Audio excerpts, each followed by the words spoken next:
সবাইকে আমার আজকের নতুন ভিডিওতে স্বাগতম। গণিতে পরিমাপ একটি অত্যন্ত গুরুত্বপূর্ণ বিষয়। সেই প্রাথমিক বিদ্যালয় থেকে শুরু করে চাকরির পরীক্ষা সহ জীবনের যাবতীয় অঙ্গনে যেখানে গণিত আছে সেখানেই পরিমাপ আছে। তাই পরিমাপ বিষয়টা সম্পর্কে আমাদের একটি ভালো ধারণা থাকা দরকার। এখন আমরা আসুন আগে জেনে নিই পরিমাপটা কি। পরিমাপটা হচ্ছে কোনো বস্তুর দৈর্ঘ্য, ভর, আয়তন কতটুকু তা নির্ধারণ করাই হচ্ছে পরিমাপ। এখন দৈর্ঘ্য, ভর এবং আয়তন এগুলোর কিছু একক রয়েছে। সেই এককগুলো ব্যবহার করে আমরা একটি চার্ট তৈরি করব, আর সেই চার্টের মাধ্যমেই আমরা পরিমাপ সম্পর্কিত অঙ্কগুলো সহজেই করতে পারবো। তা আসুন আমরা প্রথমে চার্টটি দেখি। এখানে চার্টে মাঝখানে আছে মিটার, লিটার, গ্রাম। মিটার হচ্ছে দৈর্ঘ্য পরিমাপের একক, লিটার হচ্ছে আয়তন পরিমাপের একক এবং গ্রাম হচ্ছে ভর পরিমাপের একক। এখন আমরা যদি এই চার্টটা মনে রাখতে পারি তাহলে আমাদের পরিমাপ সম্পর্কিত যাবতীয় সমস্যা খুব সহজে আমরা সমাধান করতে পারবো। যেমন কিলো, হেক্টর, ডেকা, মিটার, লিটার, গ্রাম, ডেসি, সেন্টি, মিলি। এখন অনেকের জন্য মনে রাখা এটা কষ্টকর হয়ে যায়, তাই আমি একটি সূত্রের মাধ্যমে এটা মনে রাখবো। সেটা হচ্ছে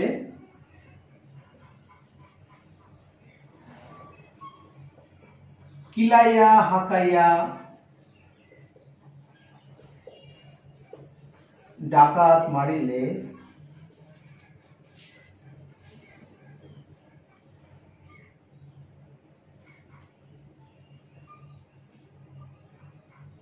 কিলাইয়া হাকায়া ডাকাত গ্রাম থেকে মারিলে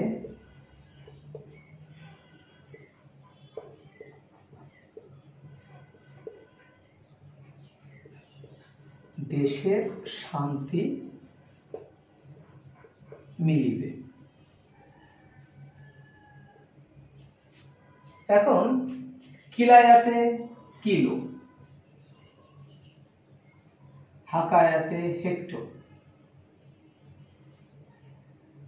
ডাকাতে ডেকা, গ্রাম, এই যে গ্রাম, মারিলের মতে মিটার, লতে লিটার। দেশের মানে ডেসি, শান্তি মানে সেন্টি, মিলিবে মানে মিলি। এখন তাহলে আমরা এই প্রবাদ থেকে, এই মানে ছন্দ থেকে আমরা এটা মনে রাখতে পারবো। কিলাইয়া হাকায়া ডাকাত গ্রাম থেকে মারিলে দেশের শান্তি মিলিবে। যেহেতু ডাকাত বা চোর ডাকাত, চুরি ডাকাতি একটু গ্রামের দিকে বেশি হয়, তাই আমরা এইভাবে সূত্রটা মনে রাখবো। কিলাইয়া হাকায়া ডাকাত গ্রাম থেকে মারিলে দেশের শান্তি মিলিবে। এখন তাহলে আমরা যদি এটা একবার ব্রেনে রাখতে পারি তাহলে কিভাবে আমরা পরিমাপ সম্পর্কিত অঙ্কগুলো করতে পারবো সেটা এখন আমরা দেখব। এখন আমি এটা মুছে দিচ্ছি। এখন কিছু টিপস আমাদের মনে রাখতে হবে। যেমন আমি যদি মিটার নিয়ে কাজ করি তাহলে তখন হবে কিলো, মিটারকে সংক্ষিপ্ত রূপে মি, kilometre, hectometre, decametre, metre, decimetre, centimetre, millimetre. এটা যখন আমি লিটার নিয়ে কাজ করব তখন kilo litre, hectolitre, decalitre, litre, decilitre, centilitre, millilitre. যখন গ্রাম নিয়ে কাজ করব kilogram, hectogram, decagram, gram, decigram, centigram, milligram. আমাদের মেইন টার্গেটটা হচ্ছে এই সূত্রের মাধ্যমে আমরা এই সব এককগুলোকে আত্মস্থ করব। এখন পরিমাপ সম্পর্কিত অঙ্ক করলে অনেকেই বলে যে না, এই এখানে অনেকগুলো সূত্র মনে রাখা অনেক কঠিন ব্যাপার। 1 কিলোমিটার সমান 1000 মিটার, 1 কিলোমিটার সমান কত মিলিমিটার, কত সেন্টিমিটার, এটা নির্ণয় করা সূত্রের মানে অনেক কঠিন হয়ে যায়। তো সেই ক্ষেত্রে আমরা একটা সূত্র মনে রাখবো, সেটা হচ্ছে এই বড় থেকে ছোটর দিকে, মানে এই বাম, আমার বাম পাশে হচ্ছে এটা, ডান পাশে হচ্ছে এটা, এই বাম থেকে ডানের দিকে গেলে, অর্থাৎ বাম থেকে ডানে গেলে গুণ করব। কি করব? গুণ করব। আর এই ডান থেকে বামে মানে ছোট থেকে বড়র দিকে আসলে আমরা ভাগ করব। এখন গুণ করব কিভাবে? প্রতিটা ঘরের জন্য একের পর একটি শূন্য বসিয়ে গুণ করব। এই একটা ঘর, এই একটা ঘর, এই একটা ঘর, তা যত ঘর যাব আমরা একের পর ততগুলো শূন্য বসিয়ে গুণ করব। আমি একটি উদাহরণের মাধ্যমে দেখাবো। আর এদিকে যত ঘর আমরা ডান থেকে বামে আসবো একের পরে ততগুলো শূন্য বসিয়ে ভাগ করব। এখন আমরা আগে দেখি এটা কিভাবে। যেমন আমি যদি বলি 1 কিলোমিটার সমান কত মিটার, 1 কিলোমিটার সমান কত মিটার। এখন আমার এটা মনে রাখা লাগবে হচ্ছে 1 কিলোমিটার সমান 1000 মিটার, কিন্তু আসলে আমরা কিন্তু ওভাবে মনে রাখবো না, আমরা শুধু এই চারটা মনে রাখবো, বাকি সব কিছু হয়ে যাবে। যেমন আমি যদি বলি 1 কিলোমিটার সমান কত মিটার, তাই 1 কিলোমিটার আসি আমি কোথায়? কিলোমিটারে। এখান থেকে আমাকে যেতে হবে কোথায়? এই মিটারে, এই যে মিটারে যেতে হবে। তাহলে এখানে কয় ঘর যেতে হবে আমাকে? 1 ঘর, 2 ঘর, 3 ঘর। তাহলে আমি বলেছি প্রত্যেক ঘরের জন্য একের পর একটি করে শূন্য, তাহলে এখানে 3টি ঘর, তাহলে একের পর কয়টি শূন্য হবে? 3টি শূন্য, একের পর 3টি শূন্য। এখন একের পর 3টি শূন্য বসিয়ে আমরা ঠিক এখানে যে আছে মানে কিলোমিটারের পাশে যে আছে তাকে গুণ করব। তাহলে 1000 গুণ 1 মানে কত হয়? 1000। এইভাবে আমরা মনে রাখবো। তাহলে 1 কিলোমিটার সমান 1000 মিটার। এভাবে মনে রাখার একটা সুবিধা আছে, সেটা আমি এক্ষুনি বলছি। যদি এখন বলে 5 কিলোমিটার সমান কত মিটার, 5 কিলোমিটার সমান কত মিটার, তাহলে আমি খুব সহজেই বলতে পারবো, যেহেতু কিলোমিটার থেকে মিটারের ঘর 3 ঘর দূরে, 1 ঘর, 2 ঘর, 3 ঘর, তাহলে আমরা একের পর 3টি শূন্য বসিয়ে, আর যেহেতু বাম থেকে ডানে আসছি, তাহলে কিলোমিটার থেকে মিটারের দিকে, বড় থেকে ছোটর দিকে আসছি, আমরা বলেছিলাম যে বাম থেকে ডানে আসলে গুণ করতে হবে। কি দিয়ে গুণ করব? একের পর যতগুলো ঘর যাব ততগুলো শূন্য বসাবো। তাহলে একের পর আমি শূন্য বসাবো 1টা, 2টা, 3টা, তাহলে একের পর 3টি শূন্য, মানে 1000 কে গুণ করব এখানে যে সংখ্যাটি আছে সেটা দিয়ে। তাহলে 5 গুণ 1000 কত হয়? 5000। একবারে হয়ে গেল আমার। তাহলে 5 কিলোমিটার সমান 5000 মিটার। যদি এখানে 10 কিলোমিটার থাকতো তাহলে 10000 মিটার হতো। এইভাবে এখন আমি যদি বলি 1 হেক্টোমিটার, 1 হেক্টোমিটার সমান কত মিটার, তাহলে সেক্ষেত্রে কি হবে? হেক্টোমিটার এখানে আছে, এখান থেকে আমি যাব কোথায়? এইখানে। তাহলে 1 ঘর যাব, 2 ঘর যাব, তাহলে একের পর দুটি শূন্য বসিয়ে, তার মানে 100 দিয়ে গুণ করব কাকে? একে। তাহলে 1 কে 100 দ্বারা গুণ করলে 100। এখন আমি যদি বলি 5 হেক্টোমিটার সমান কত মিটার, তাহলে হেক্টর থেকে যেহেতু 2 ঘর যেতে হবে, তাহলে একের পর দুটি শূন্য বসিয়ে গুণ করব কাকে? 5 কে। তাহলে 5 গুণ 100 মানে 500 মিটার। একইভাবে আমরা যেখানে যাই, আমরা যদি বলি যে মিটার থেকে যাব মিলিমিটারে, তাহলে 1 মিটার সমান কত মিলিমিটার। তাহলে এখানে লক্ষ্য করছি 1 মিটার সমান কত মিলিমিটার। তাহলে আমরা বলতে পারি 1 ঘর, 2 ঘর, 3 ঘর, মানে একের পর 3টি শূন্য বসিয়ে, যেহেতু বাম থেকে ডানে যাচ্ছি তাহলে গুণ করব। তো কাকে গুণ করব? এখানে যে আছে। তাহলে 1 গুণ 1000 মানে 1000 মিলিমিটার। এবার যদি আমি বলি 1 ডেসিমিটার সমান কত মিলিমিটার, তাহলে সেক্ষেত্রে হিসাব সহজ। ডেসির থেকে আমি এই ডেসির থেকে যাব মিলিতে, তাহলে 1 ঘর, 2 ঘর, তাহলে একের পর দুটি শূন্য বসিয়ে গুণ করবো একে, তার মানে 100 মিলিমিটার। এখন আমাদের যে কাজটা করতে হবে সেটা হচ্ছে, আমরা তো বড় থেকে ছোট বা বাম থেকে ডানে আসলাম কেবল, এবার উল্টো দিকে আসলে কি হবে, মানে মিলি থেকে আমরা যদি কিলোমিটারের দিকে আসি, তাহলে কি হবে? এখন সেক্ষেত্রে বিষয়টা হবে এরকম,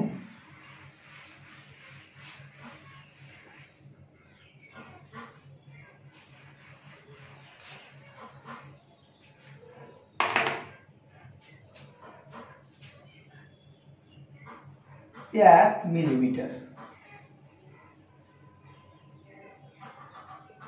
সমান কত মিটার। এখন মিলি কোথায় আছে?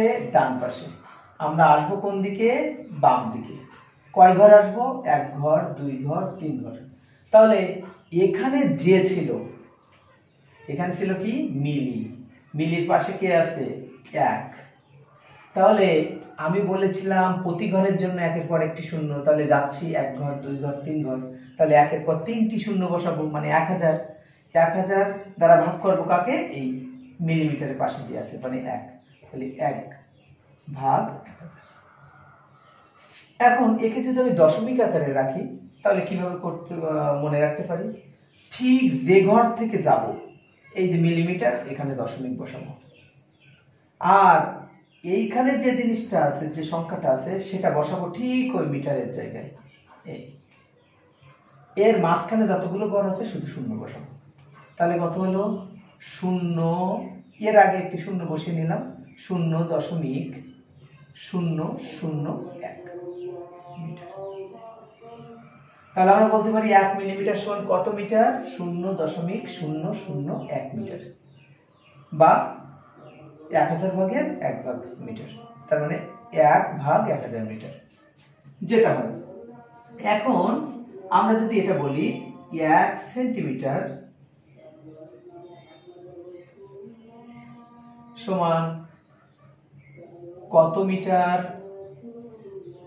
যদি কেউ বলে যে আমি দশমিক সংখ্যায় দেখাতে চাই, তাহলে আমরা ওই যে বললাম যে প্রথম কাজ হবে আমাদের এখানে সেন্টিমিটার আছে, ঠিক সেন্টির নিচে দশমিক বসাবো। এইবার যাব কোথায়? মিটার। সেই মিটারের এখানে যে সংখ্যাটা আছে সেটা বসালাম 1। এইবার মাঝখানে যত ঘর আছে শূন্য বসাবো, তাহলে এই মাঝখানে একটা ঘর আছে, তাহলে একটা শূন্য, তার মানে 0.01। এখন দশমিকের আগে যেহেতু পূর্ণ সংখ্যা নাই, তাহলে শূন্য বসিয়ে দিলাম। তাহলে 0.01 বা 1 কে আমি যেহেতু দুই ঘর গেলাম, তাহলে একের পর দুটি শূন্য বসিয়ে ভাগ করব, যেটা ইচ্ছা।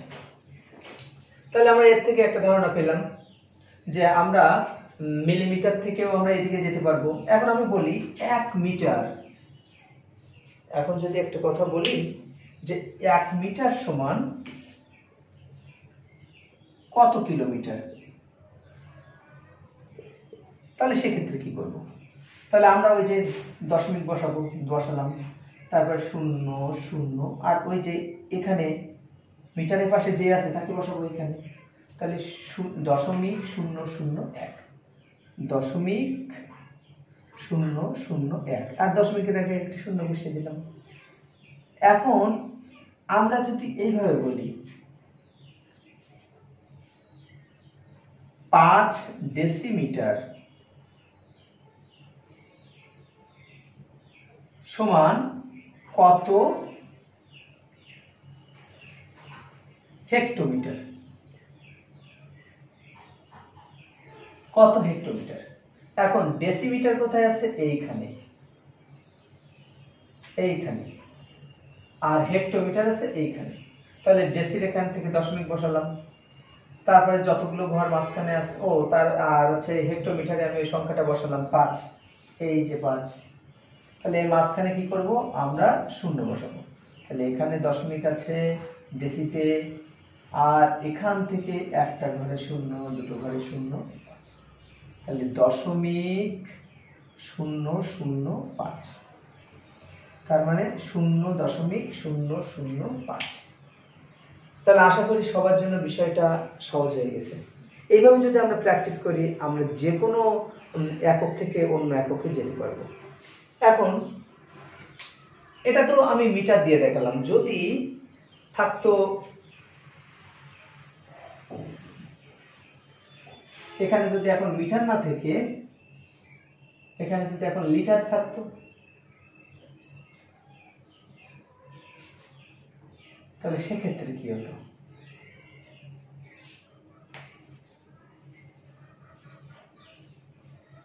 এখন এখানে লিটার, তাহলে kilo litre, hectolitre, decalitre, litre, decilitre, centilitre, millilitre. এখন আমরা সেক্ষেত্রে কি করতাম? আমরা যদি সূত্রটা মনে রাখতে পারি তাহলে মিটার, লিটার, গ্রাম যেটাই আসুক না কেন আমাদের জন্য এটা কোনো সমস্যা হবে না। এখন আমরা একটু দেখি, যদি এখন একটা অঙ্ক পড়ছে এরকম 5 কিলো লিটার সমান কত লিটার, তাহলে আমাদের সেই ব্রেনে রাখবো আমরা এটা কিলো লিটার থেকে যাবো কোথায়? লিটারের দিকে, মানে বাম থেকে ডানে, বড় থেকে ছোটের দিকে। এখন আমরা বলেছিলাম বাম থেকে ডানে গেলে আমরা গুণ করব, যে কয় ঘর যাব একের পর সেই কয়টা শূন্য বসিয়ে এখানে যে আছে তাকে গুণ করব। তাহলে যাচ্ছি কিলো লিটার থেকে যাচ্ছি লিটারে, তাহলে 1 ঘর 2 ঘর 3 ঘর, তার মানে একের পর 3টি শূন্য বসিয়ে গুণ করব কাকে? 5কে। তাহলে 5 গুণ 1000 মানে 5000 লিটার। এবার আমি যদি বলি 7 মিলিলিটার সমান কত লিটার, তাহলে মিলির থেকে আমি আসবো কোথায়? 1 ঘর 2 ঘর 3 ঘর, তাহলে এই 7কে একের পর 3টি শূন্য বসিয়ে ভাগ করব। অথবা যদি দশমিক সংখ্যা আকারে চাই তাহলে সেক্ষেত্রে আমরা কি করব? এই ঠিক মিলির এখানে দশমিক বসাবো, আর ঠিক এই লিটারের এখানে এই 7কে বসাবো, এর মাঝখানে ঘরগুলোতে শূন্য বসিয়ে দেব, তাহলে 0.007 লিটার। এই একইভাবে আমরা গ্রামের ক্ষেত্রেও করতে পারি। এইভাবে যদি আপনারা প্র্যাকটিস করেন তাহলে আশা করা যায় পরিমাপ সম্পর্কিত একক সমূহ কখনো মুখস্থ করা লাগবে না, আত্মস্থ করতে পারবেন এবং পরীক্ষায় খুব ভালো রেজাল্ট করতে পারবেন। ভিডিওটি প্রথম থেকে দেখার জন্য